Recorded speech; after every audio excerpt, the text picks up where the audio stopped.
ဒီနေ့သာသနာတော်နှစ်2550ပြည့်နှစ်ဒုရောဂါကောဇာတက္ကရာ1368ခုနှစ်ရာသူလပြည့်ကျော်9ရက်နေ့ရရန်ကုန်မြို့ဗဟန်းမြို့နယ်ဘိုးချိုတိရက်ကွက်12ကြိမ်မြောက်ဆွမ်းအောင်မွေးအထီးမှအထုဓမ္မသဘင်ဝင်ဟောကြားအပ်သောသံယုတ်တနိကေမဟာတတိပဌာနသံယုတ်ပါဠိတော်နာလန္ဒဝက်၌ဘုရားရှင်တော်မြတ်ဟောကြားတော်မူအပ်သောသုန္ဒသုတ်တံကိုအခြေခံတန်းစားခြင်းဟောကြားအပ်သောအာကိုရာအစစ်တရားတော်ပရိသတ်ဤပါတရားနဲ့အာကိုရာအစစ်တရားတော်တဲ့မင်းရကတရားနဲ့နည်းနည်းလေးဆက်ဆက်ယူလို့ရအောင်ဟုတ်လားဒါကြောင့်ဒီတရားမယ်ဓမ္မဒါနပြုပါမယ်ဒါကြောင့်အာကိုရာအစစ်တရားတော်လို့အမည်ပေးလိုက်တဲ့ဒီတရားဒေသနာကိုမဟောကြားမီမနာကြားမီတရားတော်ရဲ့ပိုင်ရှင်ဖြစ်တော်မူသောဘုရားရှင်ကိုရောမြတ်ကြီးရဲ့ဂုဏ်တော်များကိုအာယုံပြုပြီးတော့ရှိခိုးကြတော့ပူဇော်ကြရအောင်ဒါကြောင့်အလုံးခိတ္တခဏညီသက်စွာနေထိုင်ပြောဆိုပြီးတော့လက်အုပ်လေးတွေချီမျက်လွှာလေးတွေချရွတ်ပတ်ပူဇော်နေတဲ့ဗုဒ္ဓရှင်တော်မြတ်ရဲ့ဂုဏ်တော်များကိုအာယုံပြုပြီးတော့အတူတူပဲပူဇော်ကြရအောင်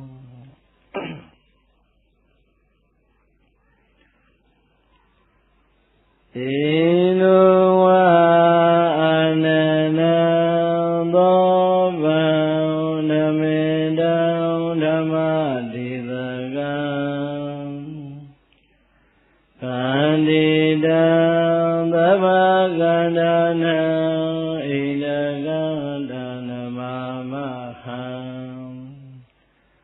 ဣတိနာသစ္စာဝဇေနာဒုက္ခိတာဟွန္တုသာတောဧနောဝအာနန္ဒသောဗံဓမ္မေတံဓမ္မတိသကံကန္တိတံသဗ္ဗကန္တနာဣဒကန္တနမမဟံဣတိနာသစ္စာဝဇေနာဒုက္ခိတာဟွန္တုသာတော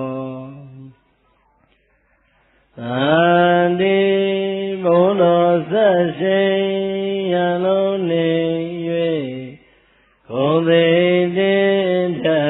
လွန်မြင့်မြတ်တော်မူပေသောအရှင်မြတ်ဖရာဒီအရှင်မြတ်ဖရာ၏အာနန္ဒဘုမြောက်တင်ရှုမြင်မဝအမယနိုင်သောမျက်နာတော်အပြင်သည်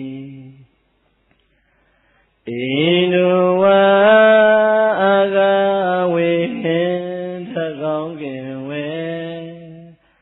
မောင်းနေလေသောယုံနေသောတာယောဝတိဝင်းငွေလာမင်းကြီးကဲ့သို့သောဗံဘုသူမြင်သူရှုသူအာသာအသာမပြေတင့်တယ်လပတော်မူပါပြီသည်ဖယားဣနောဝအာနန္ဒသောဗံသောတာရောက်၏ဖြူဝေးထေဝင်းငွေလာမင်းကြီးတမြဤဝေကောင်းလာပါသောမျက်နာတော်အပြင်လေးရှိတော်မူပါပေထသောဓမ္မေတံတရားကျော်ခိုင်ထုံထိုင်ထိုင်နှင့်ရိုင်းတိုင်းနေသူနတ်လူအပေါင်းကိုလည်းဤကောင်းလံပြရင်ကြီးအောင်ဆုံးမတော်မူပေထသောဓမ္မဒေသကံဝင်လို့ချင်းချင်းကျွပွဲဝင်မြည် လူရှင်တတိုင်းရာတိုင်းပင်ကစားဝိနည်းယာကိုဒေသနာယေဤတိုင်ကျွေဟောပြတော်မူပေထသောသမကန္တာနံအလုံးစုံသော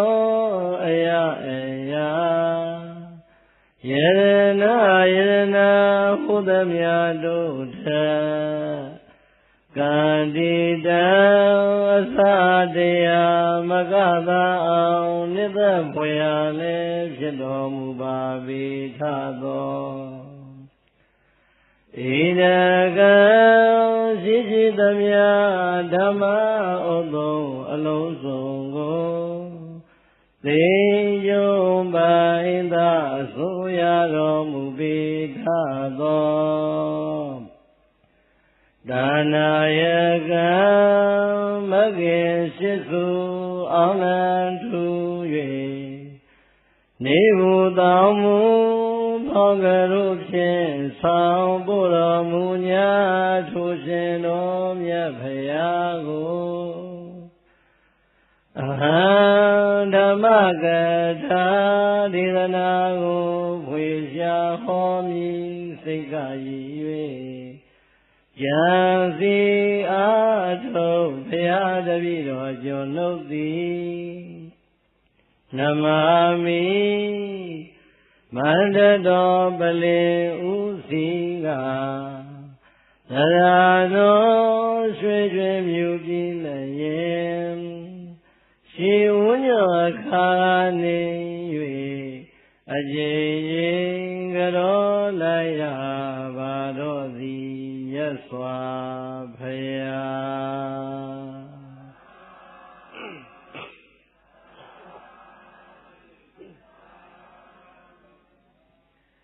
ဣတိနာသစ္စာဝစေနာဤသို့နှုတ်သံ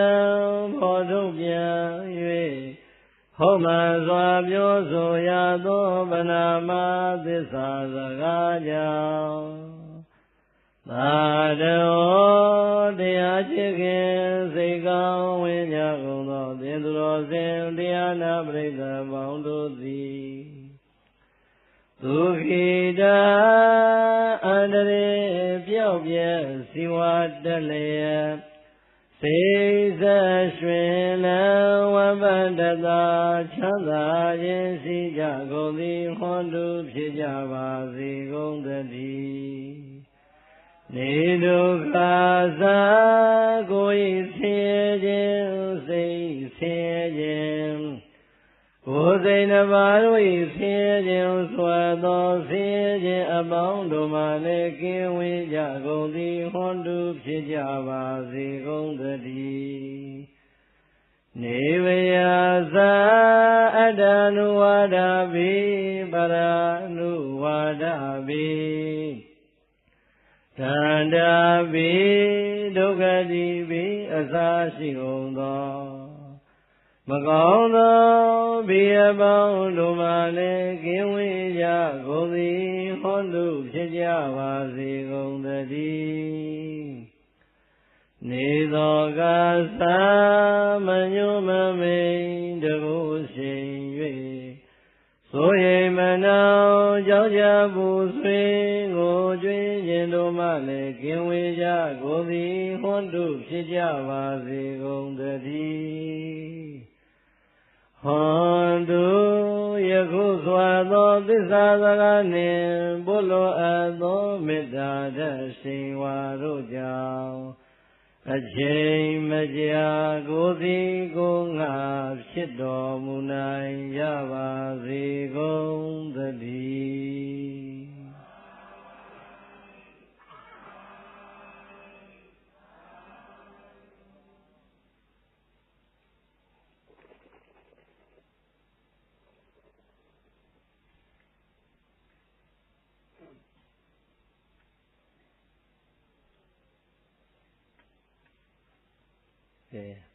ချမ်းသာသလိုထိုင်ပြီးတော့နားနိုင်ပါပြီ။ဘာတရားလဲလဲ။အာကိုရာအစစ်တဲ့ဟုတ်လား ခါတခါမှဘဝလောကဓာတ်နေနဲ့ကြုံလာရင်အာကိုးရကိုအများကြီးရှာတတ်တယ်သို့တော်လည်းပဲအာကိုးရရင်အာကိုးရင်းနဲ့ပဲအာကိုးရမရောက်ဖ ೇನೆ မောရတဲ့ဘဝတွေအများကြီးကြုံရပြန်တယ်ဒါကြောင့်ဘဝလောကဓာတ်နေကိုရင်ဆိုင်နိုင်ဖို့ဘဝတန်ត្រာမှာဆင်းရဲတဲ့ချမ်းသာတွေရရှိနိုင်ဖို့ဒီဘဝနဲ့နှစ်ဘဝလုံးဘဝနဲ့ယခုဘဝနဲ့နောက်ဘဝနှမျိုးလုံးအတွက်အာကိုးရအစစ်ကိုဒီကနေ့တို့တရားတော်မှာပေါင်းတော်ကောင်းနေဓမ္မဒါနအဖြစ်နဲ့ရဝိပါမယ်။ဆက်ကြရအောင်။ဧကံသမယံဘဂဝတာဝတိယံဝိခရတိစေတဝနေအနာထာပိဏိကတအာရမေဧကံသမယံဝခရဝ၌ဘဂဝါဘုလော၆ပါးသခင်ဘုရားရှင်ကိုယ်တော်မြတ်ကြီးသည်သာဝတိယံသာဝတိပြည်၌အနာထာပိဏိကတနာထပိသတိအာရမေယဖြစ်သောဝါနှလုံးမွေးလျော်ပျော်မွေ့ဝရာဖြစ်သောစေတဝနေစေတောရောင်မောင်းတတိကြောင့်၌ဝိခရတိလျောင်းထိုင်ရသွားလေးပါးဣရိယာသာယာရွှင်ပြောတည်းသုံးလျက်နေတော်မူခဲ့ပါ၏သတည်း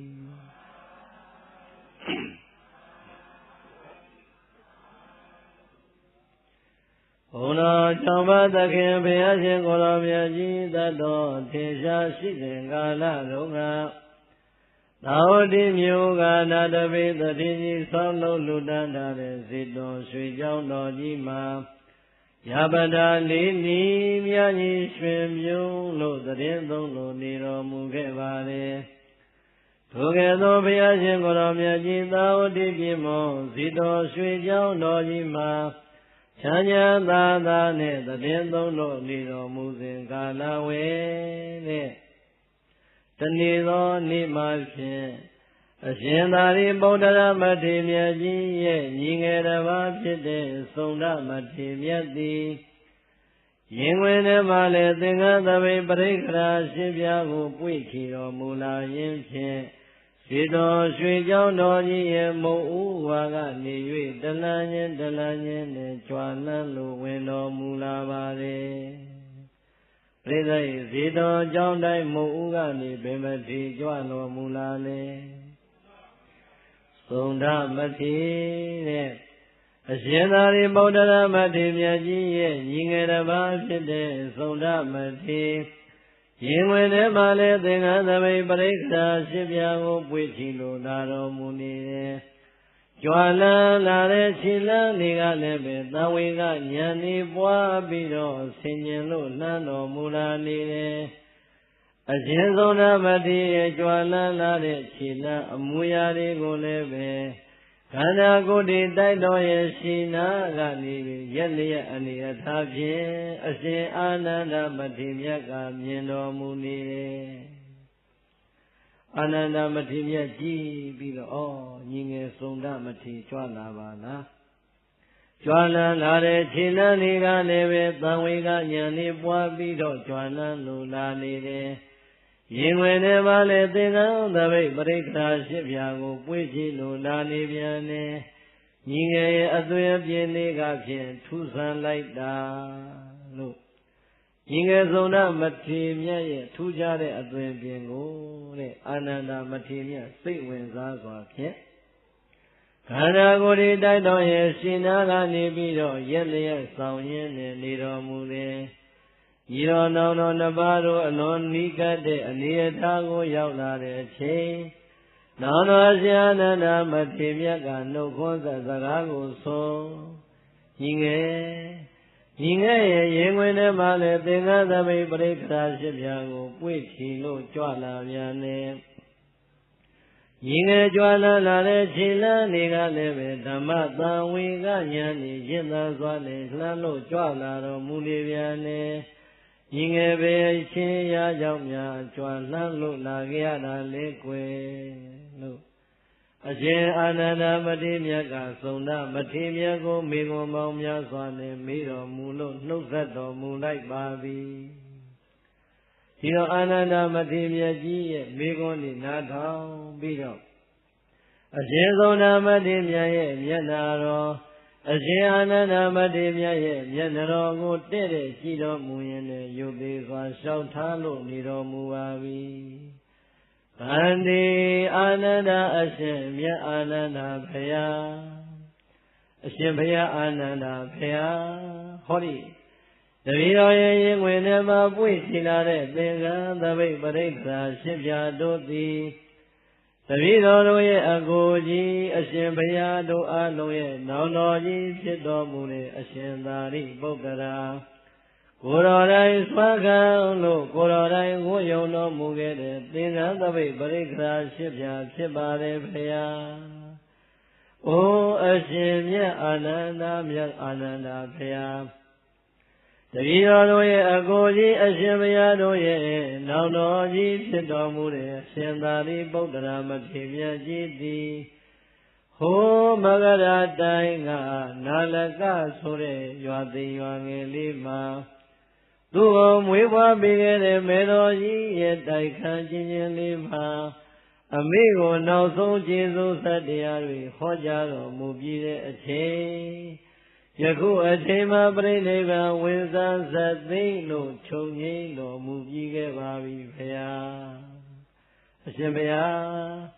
တပည့်တော်တို့ညီကိုမောင်နှမအရင်တွေနဲ့အရှင်သာရိပုတ္တရာမထေရမြတ်ကြီးရဲ့တပည့်ယဟန်တွေတပည့်တရားဓမ္မပေါင်းသူတော်ကောင်းတို့သည်နောင်တော်ကြီးအရှင်သာရိပုတ္တရာမထေရမြတ်ကြီးရဲ့ယုတ်ကလကိုဇာပနာပွဲဆင်နွှဲလို့ပြီးခဲ့ပါပြီဒါကြောင့်နောင်တော်ကြီးအရှင်သာရိပုတ္တရာမထေရမြတ်ဟောဒီလောကကြီးကပြန်ကြွလို့ပြိဋိဘံဝင်ဆံသွားပါပြီဆိုတဲ့သတင်းစကားကိုဟာဘုရားရှင်ကိုယ်တော်မြတ်ကိုလျှောက်ထားဖို့ရန်အတွက်တပည့်တော်သည်နောင်တော်ကြီးသတ္တောထင်ရှားရှိစဉ်ကာလတုန်းကကိုယ်တော်တိုင်းဆွမ်းခံခဲ့တဲ့ဟောဒီသပိတ်တော်ကိုယ်တော်တိုင်းဝတ်ယုံခဲ့တဲ့ဟောဒီသင်္ကန်းတော်မြတ်ကိုယူဆောင်ရင်းဖြင့်ဖဘုရားထံမောက်ကိုသတင်းစကားလျှောက်ထားရန်အတွက်အရောက်လာခဲ့ရပါတယ်ဘုရားအရှင်အာနန္ဒမထေရမြတ်ရဲ့မိဂုံပေါင်းများစွာကိုအရှင်သုံးဒမထေရမြတ်ကလည်းပဲတန်းစီပြီးတော့ဖြေတော်မူလိုက်တာဖြေတော်မူနေတဲ့သုံးဒမထေရမြတ်ရဲ့မျက်နာတော်မှာတော့ဘာမှထူးခြားတဲ့အသွင်ပြင်မတွေ့ရဘူးတဲ့သို့တော်လည်းပဲအရှင်သုံးဒမထေရမြတ်ရဲ့ရွှေနှုတ်တော်ကနေပြီးတော့နောင်တော်ကြီးအရှင်သာရိပုတ္တရာမထေရမြတ်ကြီးပြိဋိဘံဆံသွားပါပြီဆိုတဲ့သတင်းစကားကိုကြားရတဲ့အချိန်လေးကယေဝမနန္တရားနဲ့အထူးခံရသလိုပဲပူပန်လာတဲ့သောကဒဏ်ချက်တွေအရှင်အာနန္ဒမထေရမြတ်ရဲ့နှလုံးသားတွေကိုတန်းစီပြီးတော့ဝင်ရောက်လာပါပြီ။ဩနောင်တော်ကြီးတော်မှာပြိဋိဘံဆံသွားပါဘောလားအောင်မယ်လေလောကမျက်လုံးကြီးအကွယ်ဆောလိုက်လေခြင်းလောကလာမင်းကြီးအကွယ်ဆောလိုက်လေခြင်းလောကနေမင်းကြီးအကွယ်ဆောလိုက်လေခြင်းကွယ်လို့နှုတ်ကလည်းတဖွာဖွာနဲ့ပြောဆိုနေတယ်ရင်ထဲမှာခံစားရတဲ့သောကတန်ချက်တွေပဲလုံးမခံရနိုင်တဲ့အခါမျက်လုံးအိမ်မှာပရိဒေဝအပူမီးကြီးနဲ့လောင်မြိုက်ခံရတဲ့အချိန်အရှင်အာနန္ဒမထေရမြတ်ရဲ့မျက်လုံးအိမ်ကမျက်ရည်တွေလည်းပပြင်းပေါ်တသွင်သွင်းစီးလို့ငုံကြီးလို့နေရရှာပြီ။ဩလောကလာမင်းကြီးအကွယ်ဆောလိုက်နေခြင်းကွယ်လို့ပါဇက်ကလည်းတပွားပွားပြောဆိုညီးပြီးတော့ငုံကြီးလို့ကြာလာတဲ့မျက်လုံးအိမ်ကမျက်ရည်တွေဟာအရှင်အာနန္ဒမထေရမြတ်ရဲ့မျက်လုံးအစုံကိုပိတ်ဖုံးသွားတဲ့အတွက်လောကကြီးကိုယ်တော်မှသေးသေးကွယ်ကွယ်နဲ့မမြင်နိုင်ရှာတော့ဘူးတဲ့တဖြည်းဖြည်းနဲ့နှလုံးသားမှာထိခိုင်လာတဲ့သောကတန်ချက်ကဘယ်လိုမှဖြေလို့မတတ်တဲ့အခါပင်ပန်းနွမ်းလင်းလာတဲ့နှလုံးသားတွေကပွားလာတဲ့ဆူလာတဲ့သွေးစိုးတွေက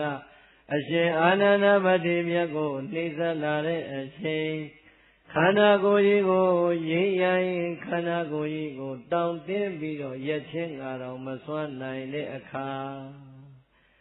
ရင်းရမတတ်ဖြစ်နေတဲ့ခန္ဓာကိုယ်ကြီးကို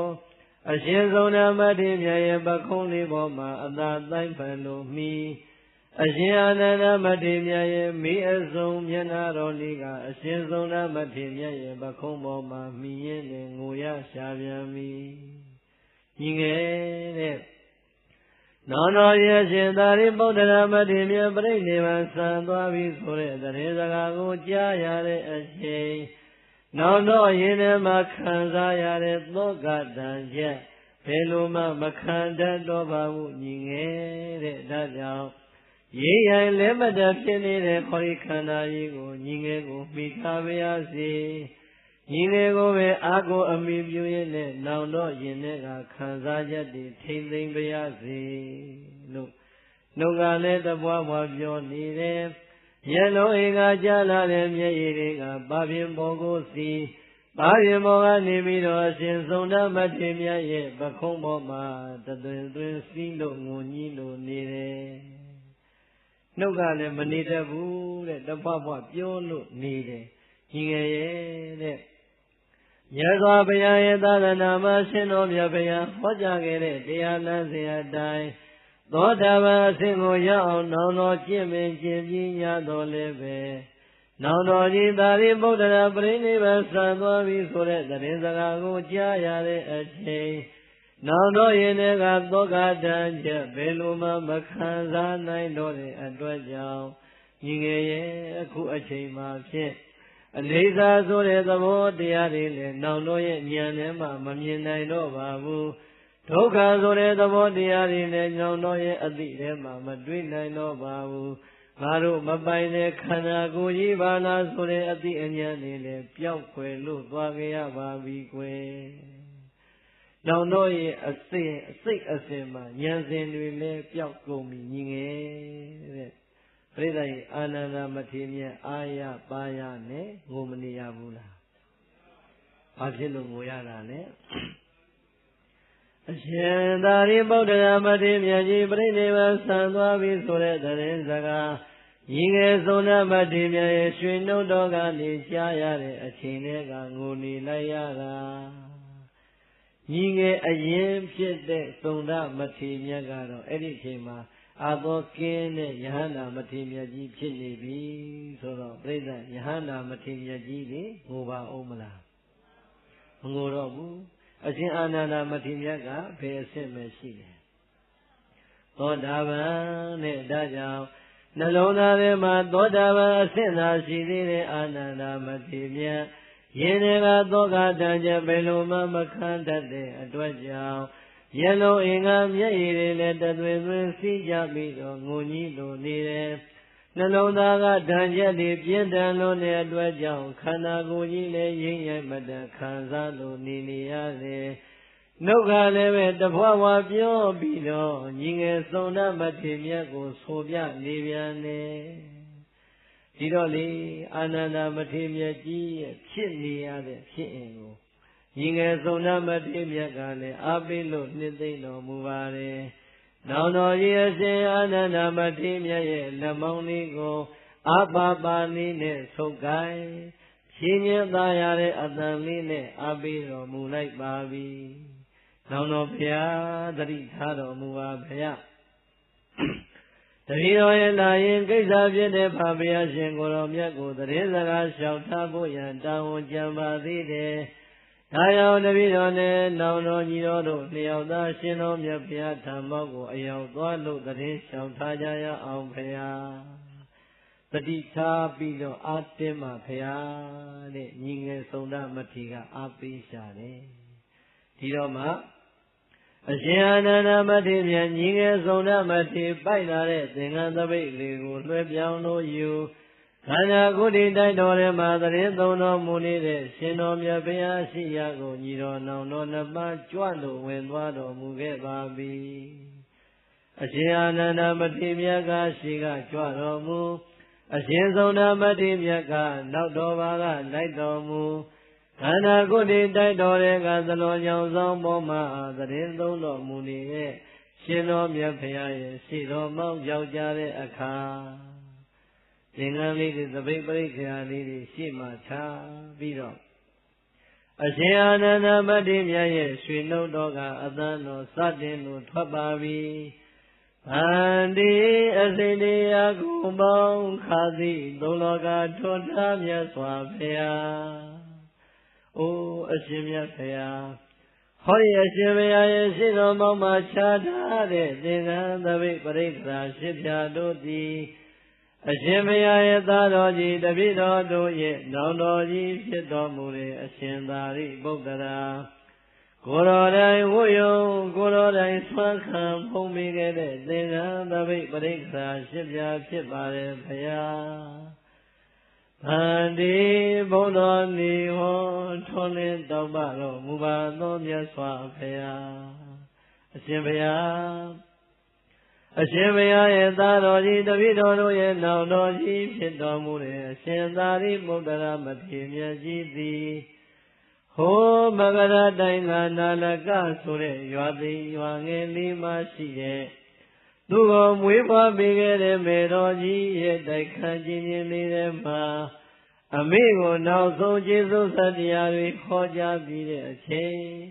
ပရိနိဗ္ဗာန်ဝိဇ္ဇာဇတ်သိလို့ခြုံငိမ့်သွားတော်မူခဲ့ပါပြီတဲ့မြတ်စွာဘုရားဟောဒီမှာဘုရားအရှင်သာရိပုတ္တရာမထေရမြတ်ကြီးရဲ့ညီငယ်တစ်ပါးဖြစ်တဲ့သုန္ဒမထေရအရှင်ဘုရားကိုတရေစကားလျှောက်ထားရန်အတွက်ရှိတော်မောက်ကိုရောက်လို့လာနေပါပြီဘုရားအရှင်သုန္ဒမထေရမြတ်လျှောက်ထားမဲ့စကားတော်တွေအရှင်အာနန္ဒရဲ့ရွှေနှုတ်တော်ကတန်းစီထွက်လို့ရှင်တော်မြတ်ဘုရားကိုလျှောက်ထားလို့နေတော်မူပါပြီဒီတော့အာနန္ဒမထေရမြတ်ကြီးလေဘလောက်တောင်ခံစားချက်တွေပြင်းနေလဲဆိုရင်အရှင်သာရိပုတ္တရာမထေရမြတ်ကြီးပြိဋိဘံဆံသွားပြီဆိုတဲ့သတင်းစကားကိုလျှောက်ထားပြီးတဲ့အချိန်သူ့ရင်ထဲမှာဖြစ်ပေါ်နေတဲ့ခံစားချက်တွေကိုလည်းဘယ်လိုမှတင်းမထားနိုင်တဲ့အတွက်ကြောင့်ရှင်တော်မြတ်ဘုရားကိုဆက်လက်လို့လျှောက်ထားလိုက်ပြန်ပြီဗန္တိအစိမ့်တရားခုံပေါင်းခါသည်သုံးလောကထွန်းထားမြတ်စွာဘုရားအိုးရှင်တော်မြတ်ဘုရားတပည့်တော်သည်ဟောဒီအရှင်သုန္ဒမထေရရဲ့ရွှေနှုတ်ကနေပြီးတော့နောင်တော်ဤသာရိပုတ္တရာမထေရမြတ်ကြီးပြိဋိဘံဆံသွားပြီဆိုတဲ့သတင်းစကားကိုပြောကြားလို့ကြားပြီးတဲ့အချိန်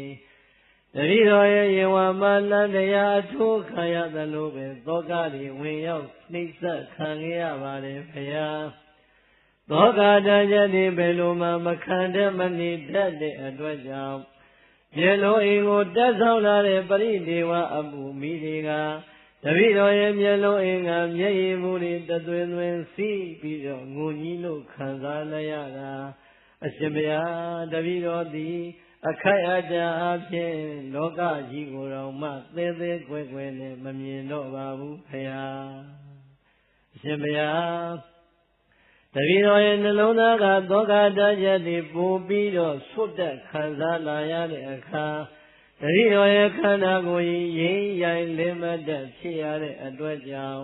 ညီငယ်သုန္ဒမထေရမြတ်ရဲ့ပခုံးလေးကိုမြင်ဖြင့်တပည့်တော်သည်ခန္ဓာကိုယ်ကြီးကိုတောင်းတင်းအောင်ရက်နှံအောင်ကြိုးစားကြရပါတယ်မြတ်စွာဘုရားအရှင်ဘုရားအရှင်ဘုရားနဲ့တွေ့ကြုံပြီးတဲ့အချိန်တွေကအရှင်ဘုရားမိန့်ပါတယ်လမ်းကြောင်းအတိုင်းတရားဓမ္မတွေကိုရှုပွားလို့နေလာခဲ့တာသောတာပန်အဆင့်ကိုရောက်ပြီးရတော့လည်းပဲနောင်တော်ဤအရှင်သာရိပုတ္တရာပြိဋိဘံဆံသွားပြီဆိုတဲ့သတင်းစကားကိုကြားရတဲ့အချိန်တပည့်တော်ရဲ့ရင်ထဲကခံစားရတဲ့ခံစားချက်တွေဘယ်လိုမှမထင်နိုင်မမြင်နိုင်တော့တဲ့အတွက်ကြောင့်အနေစာဒုက္ခအနတ္တဆိုတဲ့သဘောတရားကိုလည်းပျောက်ကွယ်အောင်တပည့်တော်ခံစားခဲ့ရပါတယ်မြတ်စွာဘုရား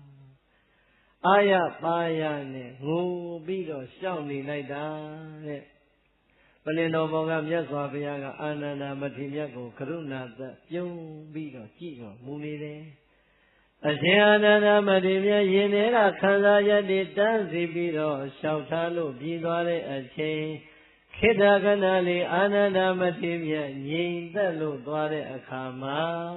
ရှင်တော်မြတ်ဘုရားရဲ့ရွှေနှုတ်တော်ကအာနန္ဒမထေရကိုနှုတ်ခွန်းဆက်လို့ခေါ်တော်မူပါပြီအာနန္ဒာငါဘုရားရဲ့ထံတော်ဘာ၌ခါစားနေမှာညီပွားအာနန္ဒာဟဲ့ညီငယ်အာနန္ဒာလို့ရှင်တော်မြတ်ဘုရားရဲ့ရွှေနှုတ်တော်ကအတန်တော်ထုတ်လို့ခေါ်တော်မူလိုက်တဲ့အချိန်လက်အုပ်လေးတုံတုံကြီးမျက်လုံးကကြားလာတဲ့မျက်ရည်တွေကလည်းပါးရင်ပေါ်မှာတသွင်သွင်စီးရင်ဖြင့်ရှင်တော်မြတ်ဘုရားရဲ့မျက်နှာတော်ကိုမော့ဖူးတော်မူတဲ့အချိန်ညီတော်နောင်တော်ဤမျက်နှာချင်းဆုံကြပြီဆိုတော့ရှင်တော်မြတ်ဘုရားကမေးတော်မူတယ်ညီငယ်မင်းဘာဖြစ်နေတာလဲပြိဿအာနန္ဒာအခုဘာဖြစ်နေလဲငိုးနေရတယ်မန္တဘာဘုံတော်ကြီးတော်မူသောမြတ်စွာဘုရားတပည့်တော်အခုအချိန်မှာဘာဖြစ်တာလဲလို့မေးရင်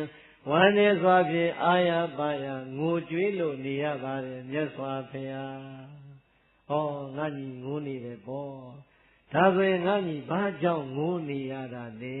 တဲ့ရှင်တော်မြတ်ဘုရားကမေးခွန်းထပ်ပြီးတော့ထုတ်ပြန်တယ်။ပြိဿရဲ့အရှင်အာနန္ဒမထေရဘာကြောင့်ငိုနေရတာလဲအရှင်သာရိပုတ္တရာမထေရကြီးပြိဋိဘံဆံသွားပြီဆိုတဲ့သတင်းစကားကိုဟောဒီသုံးနာမထေရရဲ့ရွှေနှုတ်တော်ကထွက်လို့ကြားရတဲ့အချိန်လေးကတပည့်တော်ရဲ့ယင်ထဲမှာနှမျိုးလုံးလို့ခံစားလို့နေရပါတယ်အာကိုရာဖြစ်တော်မူတဲ့နောင်တော်ကြီးမရှိတော့ဘူးဆိုတဲ့အသိကလည်းပဲတပည့်တော်ကိုနှိပ်ဆက်စွာခံစားနေရလို့တပည့်တော်အာရပါရနဲ့ငိုနေရပါတယ်မြတ်စွာဘုရား။ဩမင်းကမင်းရဲ့နောင်တော်ကြီးငါသားတော်ကြီးသာရိပုတ္တရာပြိဋိဘံစံတို့ငိုနေတာကိုတဲ့။ဒီတော်ပရိသတ်၏အာနန္ဒမထေရကလည်းသူငိုရတဲ့အကြောင်းလေးကိုရှောင်ထားလိုက်တယ်။ရှင်တော်မြတ်ဘုရားကလည်းအာနန္ဒမထေရရဲ့အပေါ်မှာကရုဏာတတ်တော်မူစွာနဲ့စောင့်စားရင်းနဲ့တရားလမ်းကြောင်းပေါ်ကိုဆွဲလို့ခေါ်ရမယ့်အချိန်ဒီတော့ဇွဲတန်တန်နဲ့ပေါ့လေခေတ်စကားနဲ့ပြောရင်တော့စိတ်ရှိဇွဲတန်တန်နဲ့မြတ်စွာဘုရားကအာနန္ဒာကိုစောင့်ကြည့်ပြီးတော့ဒါဆိုရင်မင်းကိုငါဘုရားမေးပါအောင်မယ်ကွာတဲ့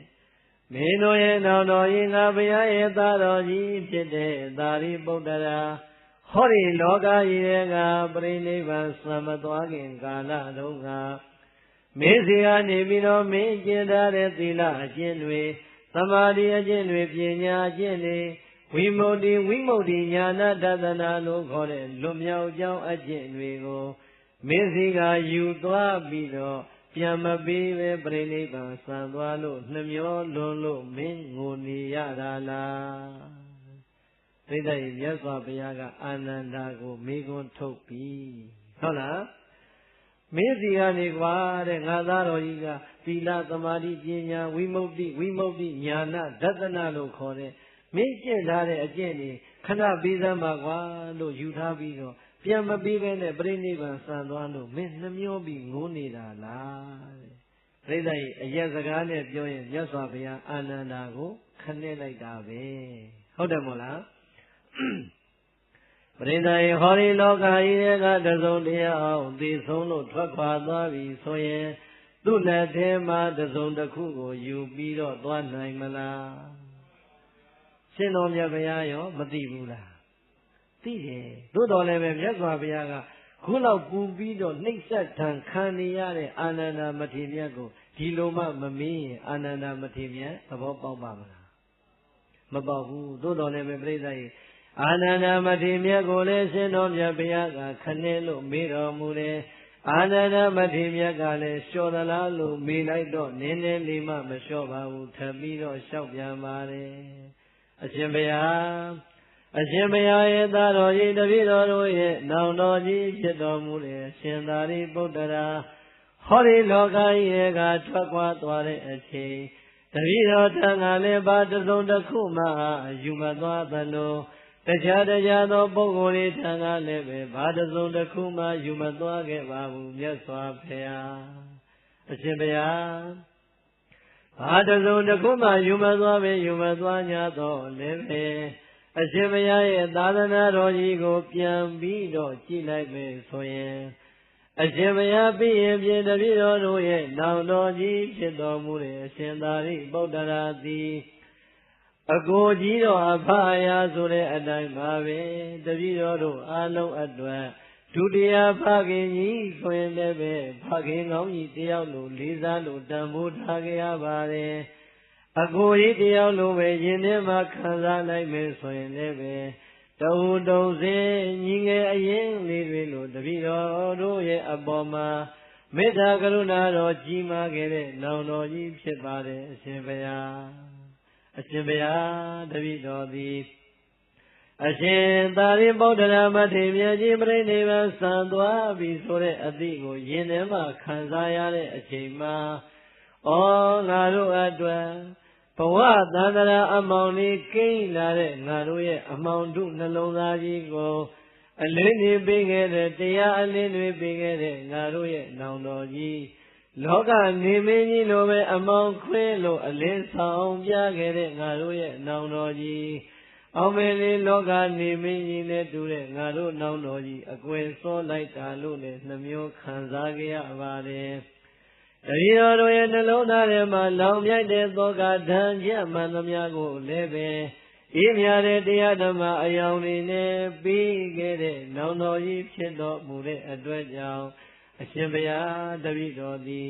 လောကလာမင်းကြီးတဆုကွယ်ပြောင်းသွားတယ်လို့လည်းခံစားလို့နေရပါတယ်ဘုရား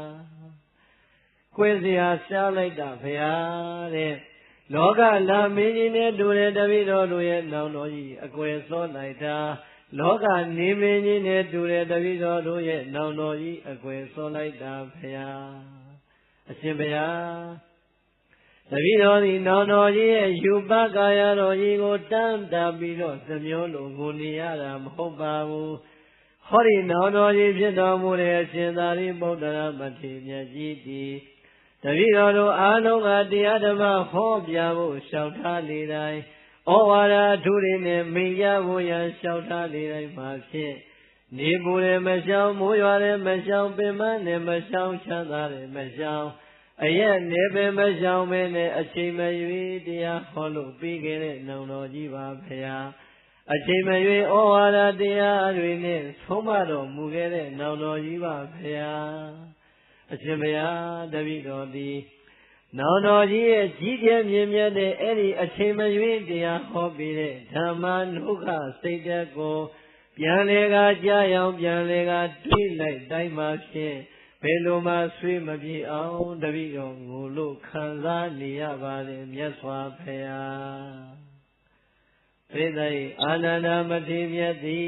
အရှင်သာရိပုတ္တရာမထေရမြတ်ကြီးရဲ့ယူပကာယကိုနှမျောတာလားဓမ္မနုခဆိုတဲ့တရားဟောပြီးတဲ့စိတ်ဓာတ်ကိုနှမျောတာလားအချိန်မရွေးတရားဟောပြီးတဲ့နောင်တော်ကြီးပါတဲ့နောင်တော်ကြီးတရားဓမ္မအဟောကောင်းအပြောကောင်းအပြသာကောင်းတဲ့အတွက်ကြောင့်တပည့်တော်တို့လည်းပဲတရားလမ်းကြောင်းပေါ်မှာရှောင်လန်းလို့လာနိုင်တာဖြင့်တရားရဲ့အပေါ်ပုံမူပြီးတော့သက်ဝင်ကြရပါတယ်မြတ်စွာဘုရားတရားကိုသက်ဝင်ယုံကြည်တဲ့အတိုင်းလက်တွေ့ရှုပွားလိုက်တဲ့အခါကြပြန်တော်လည်းပဲတရားရဲ့ချမ်းသာကိုတပည့်တော်တို့သည်ကိုယ်စီခံစားကြရပါတယ်မြတ်စွာဘုရားတပည့်တော်တို့ရဲ့နှလုံးသားတွေကချမ်းသာတဲ့ဟောဒီတရားရသို့ခံစားရလေတိုင်းလည်းပဲနောင်တော်ကြီးရဲ့ဓမ္မဘောဂလို့ခေါ်တဲ့တရားအသုံးဆောင်ကိုတန်းတာလို့တပည့်တော်လွမ်းရပြန်ပါတယ်မြတ်စွာဘုရားပြိဿတရားရဲ့ချမ်းသာကိုခံစားတိုင်းရောအရှင်သာရိပုတ္တရာကိုအာနန္ဒမထေရမြတ်မေ့နိုင်ပါမလားမမေ့နိုင်ဘူးရှင်းလင်းပြသတဲ့အသံတော်ရှင်းလင်းပြသတဲ့ဟောကွယ်ပြောကွယ်တည်နေတပည့်တော်တို့ရဲ့အပေါ်မှာဩဇာကိုမြောက်တဲ့တရားဓမ္မတွေကိုဟောကြားပြခဲ့တာဖြင့်ဒါကနတ်ပြည်ရောက်ကြောင်းဒါကမြမပြည်ရောက်ကြောင်းဒါကနိဗ္ဗာန်ရောက်ကြောင်းရင်လို့ လက်ထဲမှာကိုင်ပြသလိုဩဇာကိုမြောက်တဲ့တရားဓမ္မတွေလည်းတပည့်တော်တို့ခဏခဏနာကြားကြရပါတယ်မြတ်စွာဘုရားအရှင်ဘုရားတပည့်တော်သည်နောင်တော်ကြီးခဏခဏဟောကြားပြသခဲ့တဲ့ဓမ္မောဇာလို့ခေါ်တဲ့အဲ့ဒီဩဇာကုံမြောက်တဲ့တရားဓမ္မတွေကိုလည်းပဲတန်တလို့မှန်းဆငိုလို့မဆုံးဖြစ်ရပါတယ်မြတ်စွာဘုရားအာနန္ဒမထေရမြတ်ကလည်းပြိဿနင်းနေမှမလျှော့ဘူးတဲ့သူငိုရတဲ့အကြောင်းတွေတန်းစီပြီးတော့ရှောက်လိုက်တာပြိဿရှင်တော်မြတ်ဘုရားကလည်းမေတ္တာကရုဏာကြီးကြီးမားမားနဲ့ကိုပလင်တော်ဘော်ကနေငြိမ်သက်စွာနားထောင်မပြီးဘူးလားကြည့်ခဲ့တယ်ပြိဿရဲ့ဒီနေရာလေးမှာလေလောကလူသားတွေအတုခိုးဖို့ဘလောက်ကောင်းလဲဆိုရင်ဘဝဓာန်ချက်လောကရန်ရဲ့တိတ်ဆက်တဲ့ဓာန်ချက်တွေခံရတဲ့အချိန်မှာကိုယ်ပဲဖြစ်ဖြစ်သူပဲဖြစ်ဖြစ်သောကအပူတွေဟာရင်ထဲမှာပြည့်မနေဘူးလားသောကအပူတွေရင်ထဲမှာပြည့်နေတဲ့ပုံကိုယ်တွေနှုတ်ကထွက်လာတဲ့စကားတွေသည်သူခံစားရတဲ့ခံစားချက်တွေသူမှန်းစားရတဲ့မှန်းစားချက်တွေသူလွန်ရတဲ့အကြောင်းတွေသူနှမျိုးဆုံးမရတဲ့အကြောင်းတွေကိုရင်ဖွင့်ကြပါလိမ့်မယ်အဲ့ဒီလိုများရင်ဖွင့်လာပြီဆိုရင်ပြိဿရေရှင်တော်မြတ်ဘုရားရဲ့မေတ္တာကရုဏာတော်လိုပါပဲဦးဇင်းတို့အားလုံးကလူသားချင်းကိုချင်းစာတဲ့အနေနဲ့နားထောင်ပေးဖို့မလိုအပ်ဘူးလားအခုဒီမှာတရားပိုင်ရှင်ဖြစ်တော်မူတဲ့ရှင်တော်မြတ်ဘုရားဟာအာနန္ဒမထေရမြတ်ရဲ့တောကကိုဟဲ့အာနန္ဒမင်းမငိုနဲ့လို့ဆိုပြီးတော့ကြံတန်းများဆူလိုက်တဲ့အတန်ပါကလားမပါဘူးဩငါသားတော့နှလုံးသားထဲမှာတရားမပြည့်သေးတဲ့အတွက်ကြောင့်တောကတန်ရက်တွေနှိမ့်ဆက်ခံနေရတယ်နှိမ့်ဆက်ခံနေရတဲ့သောကတန်ချက်ဘယ်လိုမှမတတ်နိုင်တော့ပရိဒေဝအပူမီတွေလောင်မြိုက်ခံနေရတယ်ပြောပါစီတဲ့သူရင်တွေကဒုက္ခစားချက်တွေပြောထုံလိုက်မှပေါ်သွားမယ်လို့ထင်ပြောစမ်းပါစေဒီသဘောပဲမြတ်စွာဘုရားနားထောင်ပြီးတာမဟုတ်ဘူးလားဒီတော့အာနန္ဒမထေရမြတ်သူလျှောက်ချင်တာတွေရင်ထဲမှာလျှောက်ပြလိုက်တော့ပေါ့သွားပြီတဲ့ငြိမ်သက်သွားတဲ့အချိန်ကျမှရှင်တော်မြတ်ဘုရားရဲ့ရွှေနှုတ်တော်ကဒုတိယအကြိမ်အာနန္ဒကိုခေါ်တော်မူပါပြီအာနန္ဒငါဘုရားရဲ့ထံတော်ဘာ၌ခါစားလိမ့်မှာညီဝါအာနန္ဒမြတ်စွာဘုရားရဲ့ပြတ်သားတဲ့အတန်တော်နဲ့ရွှေနှုတ်တော်ကထုတ်ပြီးတော့ခေါ်လိုက်ပြီဆိုတော့အာနန္ဒမထေရမြတ်ဒုက္ခစားရတွေကိုရှောင်ရင်းနဲ့မျက်လုံးအင်းကမျက်ရည်တွေနဲ့တသွင်သွင်းစီးလို့ငိုနေရပြန်သေးတယ်တုံရည်တဲ့လက်ကလေးကိုပြပြသလဲလှုပ်ကြည့်လို့ရှင်တော်မြတ်ဘုရားကိုမော့ပြီးတော့ဖူးလိုက်တဲ့အချိန်ညီငယ်မင်းသတိထားမှာပေါ့ကွယ်နေ့စဉ်နေ့တိုင်းမင်းကိုငါဘုရားဟောဒီတရားတွေခဏခဏဟောကြားလို့ပေးထားခဲ့တယ်ဟောဒီလောကကြီးထဲမှာတွေ့ကြုံလာတဲ့မင်းတို့ငါတို့အလုံးတို့သည်သာမိသာဘာဖြစ်နေကြုံရင်ကြုံမယ်ညီကိုမောင်နှမအဖြစ်နဲ့ကြုံရင်ကြုံမယ်ဇနီးခင်မောအဖြစ်နဲ့ကြုံရင်ကြုံမယ်မိတ်ဆွေကောင်အဖြစ်နဲ့ကြုံရင်ကြုံမယ်ဘယ်ပုံဘယ်နည်းနဲ့တွေ့ကြကြုံကြဆုံကြပါစေဟောဒီတွေ့ကြုံလာကြဆုံလာကြသမျှတို့ရဲ့နောက်ဆုံးမှာရှင်ကွယ်ကွယ်ရင်ကွယ်မယ်သေကွယ်ကွယ်ရင်ကွယ်မယ်သေကြီးသွားရင်တော့မှဘုံကွယ်ကွယ်ရင်ကွယ်အောင်မယ်ဆိုတဲ့အကြောင်းမင်းငါဘုရားခဏခဏဟောကြားလို့ပြီးနေတာပဲကွယ်ပရိသတ်ရှင်ပြီးတော့တွေ့ဆုံလာတဲ့ဘဝတွေဟာအခုကျွတ်တို့ခမများတို့ပဲဒီထဲမှာဆုံးမနေကြဘူးလားဆုံးနေကြတယ်တဲ့တွေ့ကြုံလာရပြီအသက်ရှင်ဝင်ရလာတဲ့လူသားအလုံးတို့သည်ဟောဒီဘဝကြီးထဲမှာလူဖြစ်လာတဲ့အချိန်ကစပြီးတော့ညီကိုမောင်နှမဖြစ်နေတွေ့ကြုံမယ်ဇနီးခင်မောဖြစ်နေတွေ့ကြုံမယ်သားမိသားဖဖြစ်နေတွေ့ကြုံမယ်တငယ်ချင်းမိတ်ဆွေကောင်းတွေဖြစ်နေတွေ့ကြုံမယ်အမျိုးမျိုးဤအဖုံဖုံနဲ့တွေ့ကြုံလို့တော့နေကြတာပါပဲတွေ့ကြုံလာပြီဆိုတဲ့ကပရိသတ်ရဲ့အဆုံးမှာဗာနဲ့အဆုံးသတ်ရမလဲခွဲခွာခြင်းပဲဟုတ်လားရှင်ခွဲခွဲပြီးတော့ခွဲရင်ခွဲရမယ်သေခွဲခွဲပြီးတော့ခွဲရင်ခွဲရမယ်သေပြီးသွားပြီဆိုရင်တော့မှပရိသတ်ရဲ့ဘုံကွဲဆိုတာတော့ကွဲရအောင်မှာပါသေပြီးရင်တော့ပြိဿလူဘုံနတ်ဘုံမြမဘုံအတူတူဆုံကြဖို့ဆိုတာဖြစ်နိုင်မှာမလားမဖြစ်နိုင်ဘူးဒီတော့ အာနန္ဒမထေရကိုရှင်တော်မြတ်ဘုရားကမိန့်တော်မူလိုက်တဲ့ဟောဒီစကားအာနန္ဒငါဘုရားရဲ့ထံတော်ဘာ၌ခါသာလိမ့်မှညီဝအာနန္ဒ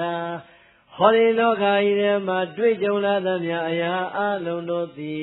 ဘယ်နည်းပဲပုံနဲ့တွေ့ကြုံပါစေတနည်းနည်းတစ်ချိန်ချိန်မှာဖြစ်ရှင်ကွယ်ကွယ်ရင်ကွယ်မယ်သေကွယ်ကွယ်ရင်ကွယ်မယ်သေပြီးသွားရင်တော့မှဘုံကွယ်ကွယ်ရင်ကွယ်ရအောင်မယ်ရင်လို့ငါဘုရားဟောဒီတရားမင်းကိုနေတိုင်း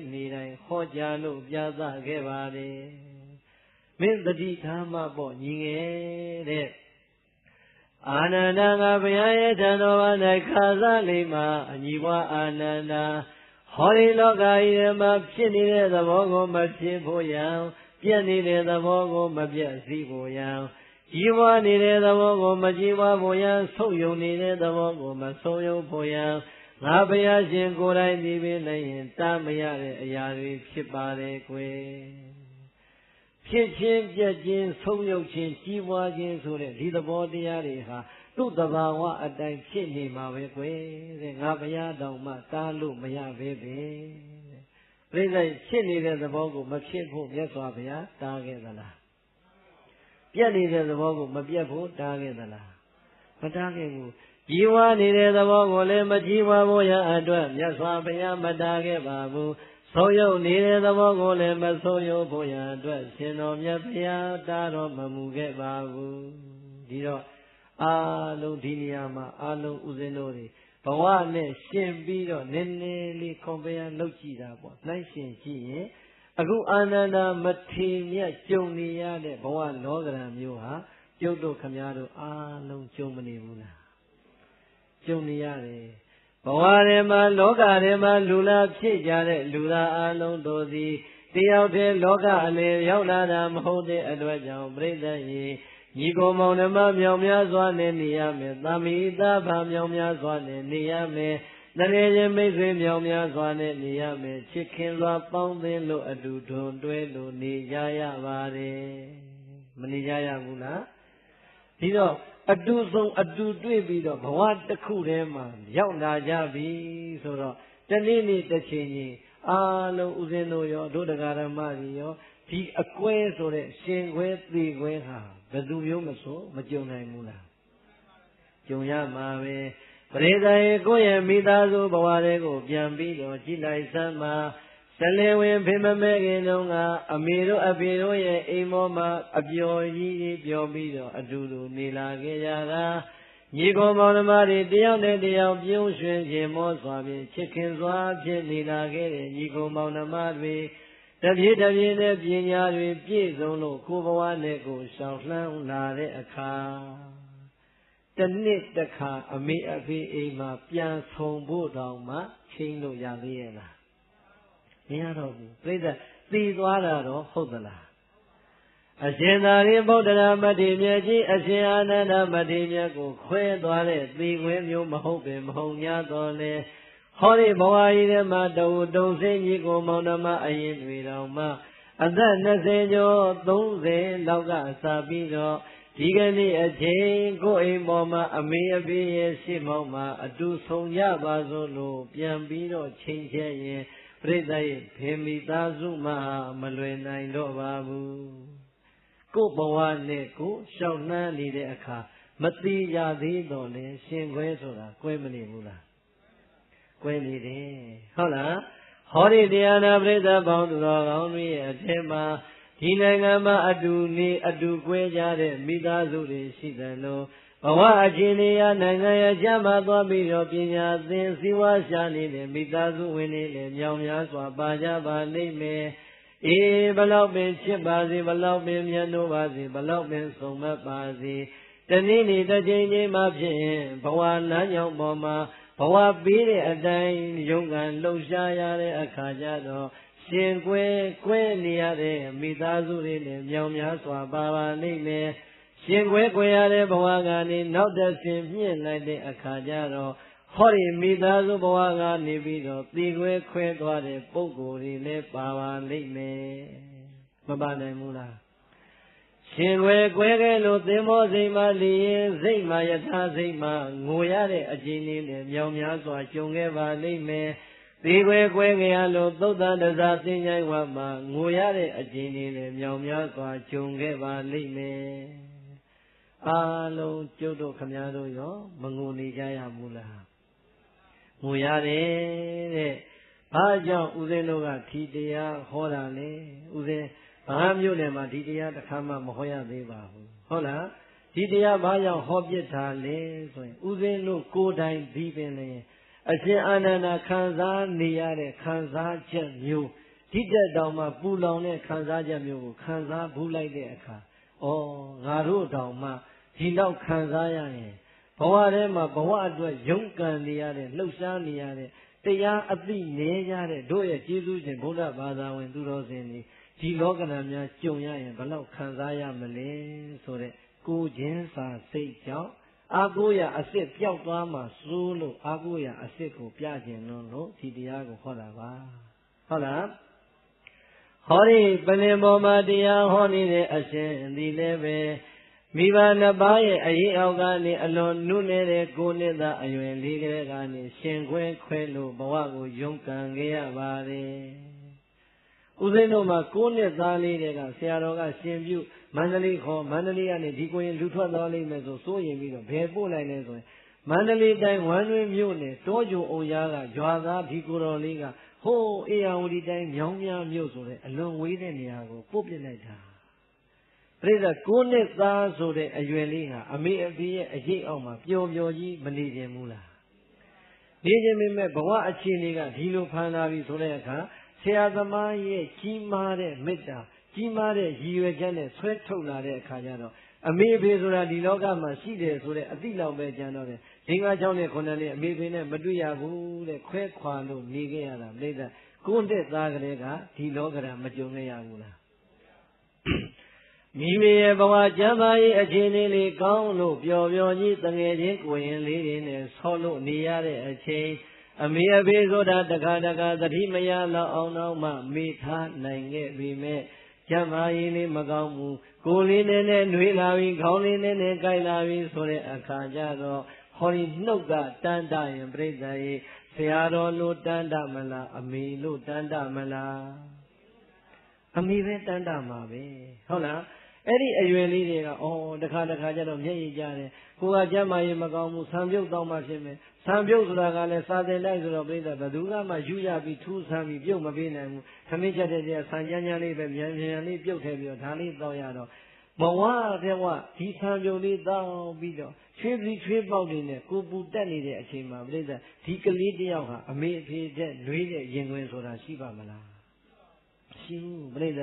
ဒါကြောင့်ရှင်ခွဲကွဲရတဲ့ဘဝဒုက္ခဆိုတာလေဦးဇင်းတို့က9နှစ်သားကနေအသက်38နှစ်အထိကြုံခဲ့ရပြီးပြီဆိုတော့ရှင်ခွဲရဲ့ဒုက္ခဟာပြိဿရဲ့တတ်တောင့်တတ်တာရှိရလားရှိဘူးတခါတခါမှအဖေအမေနဲ့အတူနေခြင်းပေမဲ့ဘဝပေးအခြေအနေကြောင့်အဖေအမေရဲ့အရေးအောက်ကနေဟောဒီလိုခွဲထွက်လာရတဲ့အခါကျတော့ဘဝရဲ့ရှင်ခွဲဆိုတဲ့လောကရန်တန်ချက်တွေကနှိမ့်ဆက်ပါများတော့မှတ်မိလာပြီအေးအဲ့ဒီရှင်ခွဲရဲ့ဓာန်ကိုနှိမ့်ဆက်တာအကျဉ်းချင်းခံပြီးတော့တွေးရတာများတော့ငယ်ငယ်တုန်းကနေတတ်ပြီမဲ့ပြိဿကြီးအသက်26 29သာသနာတက္ကသိုလ်ရောက်ပြီဆိုတော့ဟာငါဘွဲရရင်တော့29နှစ်ကြာရင်ငါဘွဲရပြီလို့ဘွဲရရင်တော့တော်ပြီအမေဖေနဲ့လည်းခုထိအတူတူကို9ရက်တောင်တွေ့ခွင့်နေခွင့်မရတဲ့ဒီဘဝတန်ត្រာထဲမှာသူတို့များသိသွားရင်ငါတော့ခက်ရကြီးတော်ပြီ29နှစ်ဆိုရင်တော့ဘွဲလေးတစ်ဘွဲရရင်ကြောင်းမယ်ထိုင်တော့မယ်ကျောင်းထိုင်မှာငါကျောင်းနိုင်မိုးကြီးဖြစ်မှာငါကြောက်เสียဆိုလို့ဖရားပဲရှိတော့တယ်ဒီတော့ငါဘယ်သူမှကြောက်เสียမလို့ငါအဖေကြီးငါအချိန်မရွေးသွားတွေ့လို့ရတယ်အဖေမေကငါကျောင်းခေါ်ထားလို့ရတယ်ဆိုပြီးတော့ပြိဿ26နှစ်လောက်တည်းကစိတ်ကူးရင်လားဝဲရရင်တော့တော်ပြီကျောင်းထိုင်တော့မယ်လို့အဲ့ဒီလောက်စိတ်ကူးခဲ့တာဘာဖြစ်လို့လဲတပြည့်တပြည့်အမေအဖေရဲ့အေးမြတဲ့မေတ္တာအမေအဖေရဲ့တန်ဖိုးတရားလူတွေနဲ့ဆက်ဆံပါများလို့ကိုကမိဘလို့သဘောထားပေမဲ့ကိုယ်ဘဝလောကရန်ကြီးပြင်းပြင်းထန်ထန်ရိုက်ခတ်ခံရပြီဆိုတော့ဟိုအမေဖေလူဟာမရှိပါလားဆိုတဲ့အတွေးရတိုင်းဟာပြိဿမိဘပေါ်မှာတန်တာသာသမီရဲ့သဘာဝပဲမဟုတ်ဘူးလားဟေးဒီတော့29နှစ်ရောက်ရင်ဘွဲရရင်ကြောင်းတိုင်းမယ်လို့စိတ်ကူးရင်ပြီးတော့လာလိုက်တာ29နှစ်ရောက်ပြန်တော့လေပြိဿရေဘွဲတော့ရပါရဲ့ကြောင်းထိုင်စရာကြောင်းကမရတော့ထိုင်လို့မရပြန်ဘူးကဲပြိဿရှင်ခွဲဓာန်ကလွတ်ရလား မရဘူးအဲ့ကြမှာပူဆိုတာတက္ကသိုလ်ကဘွဲရလာတဲ့ဆိုဘယ်เจ้าငါမှလည်းသိလက်မခံနိုင်ဘူးဟိုနာနေရမှာလို့ဒီနာနေရကဲမထူးပါဘူးကွာမသေးသေးသမျှတော့စာသင်ပြီးမှတော့တရားအားထုတ်အောင်ပါပဲဆိုမဟာစီသာသနာရိပ်သာကြီးအဲ့ဒီမှာဝင်ပြီးတော့တရားအားထုတ်ဖြစ်တာဟုတ်လားမဟာစီသာသနာရိပ်သာမှာတရားအားထုတ်လိုက်တော့မှဩတော်သေးတယ်ဟာလို့ဘဝလောကဓာတ်นี่ငါတို့ကရှင်ခွင်းအတွက်တပူဆွေးနေတာသေဖို့အတွက်ကငါဘာမှမလုပ်ရသေးပဲဆိုပြီးတော့အဲ့ဒီကြမှာငါတော်သေးတယ်လို့မသိခင်မှာသေဖို့အတွက်တော့အလုပ်လေးတစ်ခုလုပ်ဖူးသွားပြီဆိုပြီးတော့တရားကိုစိတ်လိုက်မှထိုင်လိုက်မှလောကဓာတ်ဓာတ်ချက်ကိုနည်းနည်းလေးနေတတ်လာသို့တော်ပြိဿပျောက်သွားသလားဆိုတော့ရိတ်တာထဲမှာတမာတိလေးနဲ့ဉာဏ်စဉ်လေးနဲ့နေတော့ဒီဖီလင်လေးကဟုတ်တာပေါ့လေအမလီတရားပဲသို့တော်ပြိဿပျောက်သွားသလားဆိုတော့ရိတ်တာထဲမှာတမာတိလေးနဲ့ဉာဏ်စဉ်လေးနဲ့နေတော့ဒီဖီလင်လေးကဟုတ်တာပေါ့လေအမလီတရားပဲတရားနဲ့ပဲနေတော့မယ်အဖေမေဆိုတာလည်းခဏပဲပြီးရင်ခွဲရမှာပဲဆိုတဲ့အသိလေးနဲ့ဟုတ်တော့ဟုတ်နေတာပြိဿကြီးဒီတမာတိလေးကတဖြည်းဖြည်းရိုင်ရွဲ့ပြီးပျောက်သွားပြီဆိုရင်တော့လေအဖေနဲ့မေလည်းသတိရတာပဲဟုတ်လားဒီတော့အဖေအမေနဲ့အတူနေခြင်းနဲ့ဘဝလောကဓာတ်ကြီးကိုရင်ဆိုင်ရင်လာတဲ့အခါကျတော့ကြိုးစားလိုက်တာကြိုးစားရင်နဲ့ပြိဿရဲ့နီးဖို့မပေါ်ဘဲနဲ့ဝိသဒဝေးဖို့ပေါ်လာပြန်ပြီတရားလေးမတောက်တကောက်ဟောတတ်တော့ဟိုတကားတကမနည်းနည်းလှူလိုက်ဒီတကားတကမနည်းနည်းလှူလိုက်နေဟုတ်လားရတာလေးဟိုကနည်းနည်းစုဒီဟာစုပြီးတော့ဗန်အပ်ထားတာပတ်စံလေးတသိန်းကျော်ရလာတော့ဘဝင်ရမြင့်လာတယ်ဒီလောက်ဆိုရင်တော့နိုင်ငံခြားသွားရင်တော့ရပြီတဲ့စိတ်ကူးကရင်းလာတာကိုဟာကိုပဲခွဲအောင်ပြန်ရှာတာဟုတ်လားအဲ့တော့ပြိဿကြီးပြောရရင်မြန်လေးတရားဟောပြီးတော့မြန်ရတာလေးစုပြီးတော့အိန္ဒိယကိုပညာသင်ထွက်သွားလိုက်တာအိန္ဒိယနိုင်ငံရောက်ပြန်တော့လေပြိဿကြီးကိုပညာကမပြီးမှကြောက်တော့နေလိုက်တာဘယ်လောက်ကြာသွားလဲအဲ့ဒီမှာ9နှစ်ခွဲရပြန်ပြီတဲ့ကဲ9နှစ်သားတွေကခွဲလာတဲ့ဒီကိုတော့ရှင်ကွဲနဲ့ပဲကွဲနေတဲ့သန္တရာဟာဆုံးနိုင်ရတာမဆုံးဘူးသို့တော့အဲ့ဒီအချိန်ကျတော့မန်ကတင်းလာပြီတော်ပြီငါဘဝမှာသင်မှုတဲ့ပညာလေးလည်းတော်များလာပြီငါဘဝတတန်တဝကျိုးတာတော့မှမိဘအတွက်လည်းငါတရားတစ်ပုဒ်မှပြန်ဟောလို့မပြနိုင်သေးဘူးဆရာသမားတရားဓမ္မများအတွက်လည်းပဲဘာကျေးဇူးနဲ့မှငါပြန်ပြီးတော့မပြုနိုင်သေးဘူးဒေါက်တာဘွဲရရင်တော့ငါပြန်မယ်ကိုယ်နိုင်ငံပဲကိုပြန်မယ်ထိုင်စရာအကြောင်းမရှိမဟာစီသာသနာ့ရေးတာမှာပဲဝင်ပြီးတရားပြတော်မယ်ဆိုပြီးတော့ပြိဿကြီးပြန်လာတာသို့တော့ကျေးဇူးကြီးမားပါတယ်ဦးဇင်းရဲ့ကျောင်းတရားကြီးတွေကျောင်းမကြီးအမေအောင်တဲ့အချိန်တွေကဦးဇင်းအတွက်ဒီမှာကျောင်းလေးတစ်လုံးအခုမိသီမခွန်ရိပ်တာနေရာလေးပေါ့လေကျောင်းလေးတစ်လုံးသူတို့ကဝင်ပြီးတာတော့ဟာအားရှိလိုက်တာသိလားဟန်ကြပြီငါဘွဲ့မြန်ရဖို့ပဲလိုတတ်တယ်ငါအဖေနဲ့ငါအမေရန်ကုန်ခေါ်စရာကျောင်းတော့ရထားပြီဆိုပြိဿကြီးကြိုးစားအားနဲ့တော်တော်ရှိသွားတယ်အဲ့တော့ငါဒီဟောဒီဘွဲ့မြန်ပြီးရင်ငါအဖေငါအမေနဲ့ရန်ကုန်ကကျောင်းမှာအတူတူနေခွင့်ရတော့မယ်ဟောဒီအသိစိတ်ကလေးကိုပြိဿရဲ့မိမိရဲ့ပညာရေးတွေတွန်းအားပေးလိုက်တာမြန်ပြီးသွားတဲ့အခါကျတော့မြန်ကြီးပြန်ဖို့စီစဉ်ပြီ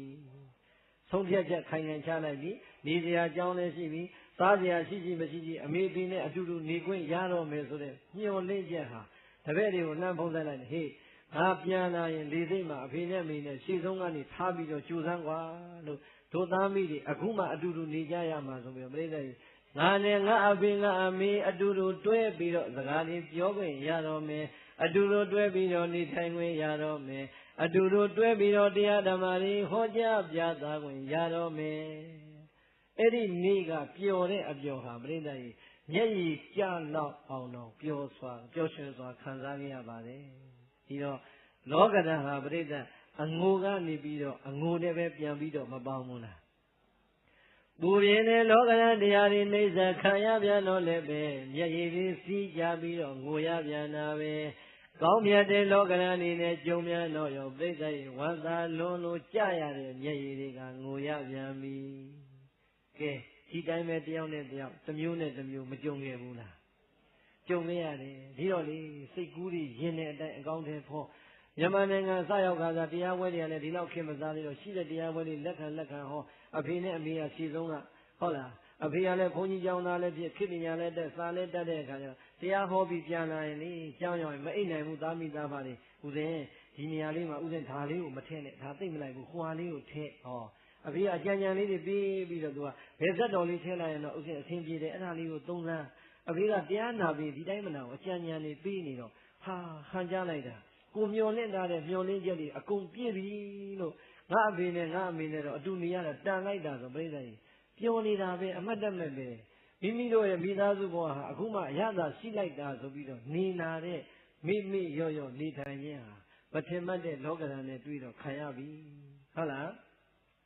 အမေဟာတပြေးတပြေးနဲ့အစားအသောက်တွေရော့လာပြီအမေအစားအသောက်ရော့လာပြီဆိုရင်အဖေကသူ့မိန်းမဆိုတော့ကျုပ်အမေပေါ့ဗျာဟုတ်လားအမေကိုချစ်လိုက်တာမိကိုမနေတတ်ဘူးအဖေကလေဦးစင်းမိထမင်းမစားဘူးနည်းနည်းပြောအဲ့တော့အမေထမင်းစားနေဘယ်လိုမှစားလို့မရဘူးတဲ့စားခြင်းစိတ်ကိုမရှိလို့ဆိုတော့ဆရာမတယောက်ကိုသွားတယ်ဆရာမကျုပ်အမေထမင်းမစားဘူးထမင်းစားကောင်းတဲ့ဆေးလေးမရှိရှိတယ်ရှင်ပြဆေးသွင်းရမယ်ဆိုဟောဆေးသွင်းဖို့ဆိုပြီးတော့သူ့ဒီခေါ်သွားလိုက်တာမဟိုစမ်းဒီစမ်းနဲ့ဆိုအရှင်ဘုရားတဲ့အရှင်ဘုရားမေဆေးသွင်းလို့မဖြစ်ဘူးတဲ့ဥမာကြီးမှာအလုံးတွေ့တယ်ဆိုဒုက္ခပဲဒုက္ခဆရာမဘာဖြစ်နေလဲဥမာကြီးကင်ဆာဆိုတော့မလွယ်ဘူးရှင်ဘုရားကြီးရှင်းပြောရင်ပြိဿကို့မှာလည်းအဲ့ဒီမှာဘာမှမပြည့်စုံသေးဘူးကားမပြောနဲ့စိုက်သားတစ်စီးတောင်အပိုင်မရှိဘူးကြောင်းတိုက်မပြောနဲ့ပြိဿတစ်သားကြောင်းတော့မှမိုးလုံအောင်မနေ့ဖာပြီးတော့နေရတာဆိုတော့ဒုက္ခပဲငါအမေကကင်ဆာဖြစ်ရင်ကင်ဆာဆိုတာသိမယ်ပြောတယ်ငါဘယ်လိုလုပ်ကုမလဲတိုက်ဆန်လည်းမရှိကဲမတက်နိုင်ဘူးရတဲ့တရားပွဲကြီးကြီးသေးသေးအကုန်လက်ခံပြီးရတဲ့ဓမ္မပူဇာနဲ့ကုယုံရှိတာပဲဆိုပြီးတော့စိတ်ကူးတစ်ဖက်ကကျင်လိုက်ကိုကအဲ့ဒီလိုစိတ်ကူးခြင်းနဲ့အဖေကကြာလောင်ခတ်တယ်ပြီဦးစင်းမိဒီတိုင်းဆိုတော့သူ့တော့မပြောနဲ့နော်သားဖနှစ်ယောက်လေးဆေးခံသွားလိုက်အမေကိုခေါ်သွားလိုက်စမ်းသပ်လိုက်မျက်စိမျက်နှာတွေပြက်ပြီးတော့အဖေကလည်းဒီတိုင်းနေကိုယ်လည်းစိတ်တွေညစ်သားဖနှစ်ယောက်ပဲခေါင်းချင်းဆိုင်ပြီးတော့ပြောနေရတာဘဝကံကြမ္မာများကြောက်เสียကောင်းတယ်